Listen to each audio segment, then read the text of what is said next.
Marianne Emma Jeff, Success Coach here, bringing you resources, tips, and strategies to define, enhance, and attain your vision of success. Tame technology and develop regular systems, habits, and routines to increase the visibility and the profitability of your business. If you're ready to get into consistent evolutionary action online and in person and bring everything together for your business, you're in the right place.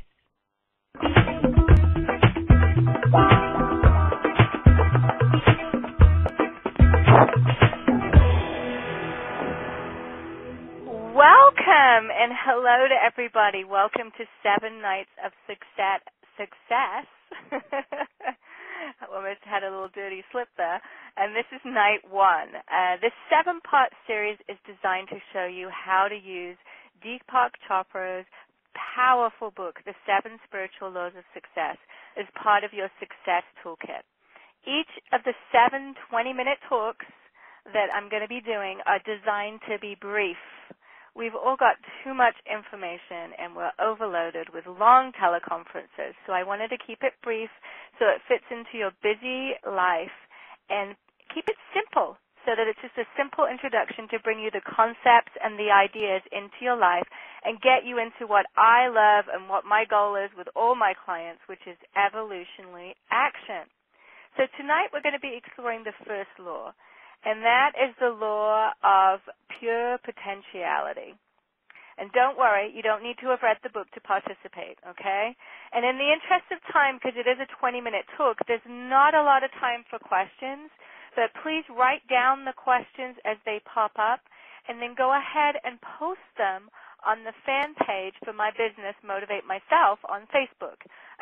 You can make sure to make friends with me while you're there and like the page as well so that you can keep in the loop of other events and other workshops that I have coming up, including one that I have coming up the beginning of the year next year, the Foundation Course, which is an annual workshop I offer to support you in putting together a solid, authentic game plan at the beginning of every year.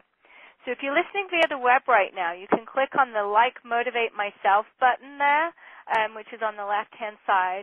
And right above that button, too, there's a share button. So feel free to share right now on Facebook or on any of the social networks. And let your friends experience 7 Nights of Success, too. Don't keep it a secret, okay? All right, well, let's get our teeth into this powerful book right now.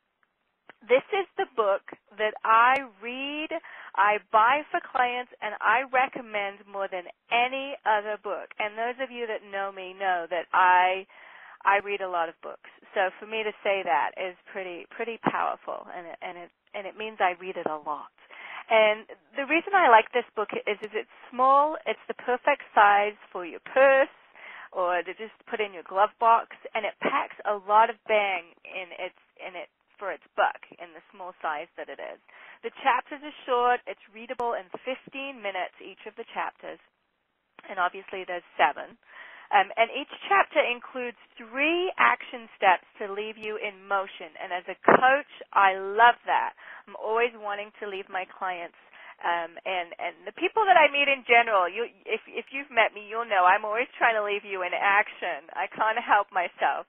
Now, if you turned off by the spiritual part of the title, please keep in mind this book is non-denominational in my eyes.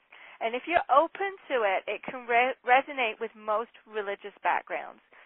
Because the chapters are short, there's not a lot of examples. And I find that really the best way to read the book is repeatedly reading it. It's the best way to really embody the concepts and truly bring them into my life. I would suggest approaching the book, if this is your first time or even if you've picked it up before, by reading the whole thing through, tongue twisters tonight, and then focusing on one chapter each week and rereading it daily. I find that's really, really powerful way to read the book. Now, before we get into chapter 1, I do want to set the stage for success and share a couple of the main points from the introduction to the book, okay? And those of you who are watching on the web, you'll see the slide there with the quote from Deepak. And I'll be quoting quite a lot from the book, too. And this quote, it really says it's the reason that I was saying what I was saying a minute ago about reading it repeatedly and trying to embody it. When this knowledge is incorporated in your consciousness, it will give you the ability to create unlimited wealth with effortless ease and to experience success in every endeavor. Well, that sounds good to me. I don't know about you guys on the line there, but that sounds really good. So to embody it, there's so many layers. I mean, each time I read this book, I get something deeper, something different or new from it. It really has layers. And don't feel intimidated. Don't feel like you need to get everything in the first read. Think of it like a beautiful gift that you can just keep on unwrapping. And just get what you get each time you read it and enjoy that gift. The best way, as I said, I'll say it one more time, I've found to incorporate it into my consciousness is to read it again and again, okay? And I find it's a great book to start my morning routine with, and I'm real big on that. One of the big things I do with clients is help them get into routines and systems and schedules, and a morning routine that you kick off with something like this is going to kick you off for a powerful day. It's equally good as a nightcap for your nighttime routine and to help you fill the subconscious crock pot with lots of nutritious delights while you sleep. So, I mean, if you really want to embody it, then hit it both ways. Hit it in the morning, hit it at nighttime. Dwell on a chapter for a whole week, and you're really going to begin to let that seep into your consciousness. Now, I'm going to move to a quote from the book right now about success, because I think it's important for us to be clear on what we're going after here, what success is. So, Deepak on page 2. Success in life could be defined as the continued expansion of happiness and the progressive realization of worthy goals. Expansion of happiness and realization of worthy goals.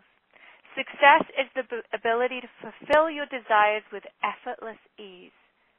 And yet success, including the creation of wealth, has always been considered to be a process that requires hard work.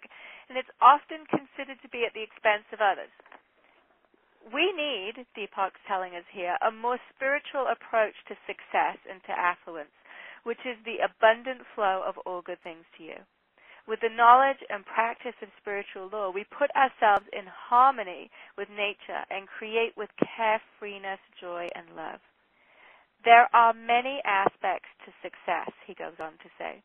Material wealth is only one component. Moreover, success is a journey, not a destination. We've all heard that a million times, but it bears repeating. Material abundance in all its expressions happens to be one of those things that makes the journey more enjoyable. But success also includes good health, energy, and enthusiasm for life, fulfilling relationships, creative freedom, emotional and psychological stability, a sense of well-being, and a peace of mind. Even with the experience of all these things, we'll still remain unfulfilled unless we nurture the seeds of divinity within us. And that's really a lot of what he gets into in the book. But I love that description of success, and I think it's important that we all get on the same page here, okay? The last point that I want to share is a really beautiful concept, and it continues on with the last thought, and that's that we are all divinity in disguise. We are divinity in disguise. And the gods and the goddesses in embryo that are contained within us seek to be fully materialized. That really hit me a couple of times ago when I read the book, and it's really stuck with me. The idea that I'm a goddess in disguise. And I love that everyone that I meet is a god or a goddess in disguise. And that really helps me connect with everyone. Deepak goes on to say about success here that true success is therefore the experience of the miraculous. It is the unfolding of the divinity within us.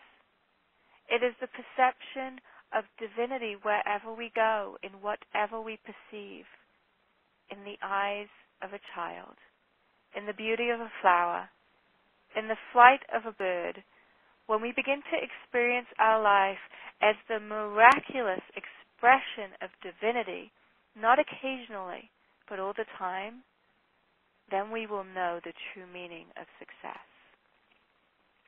Well, if you bundle all that up, that sounds pretty enticing for success. So with those key points as the foundation, let's go ahead and let's move into tonight's main topic. And tonight that is the law of pure potentiality.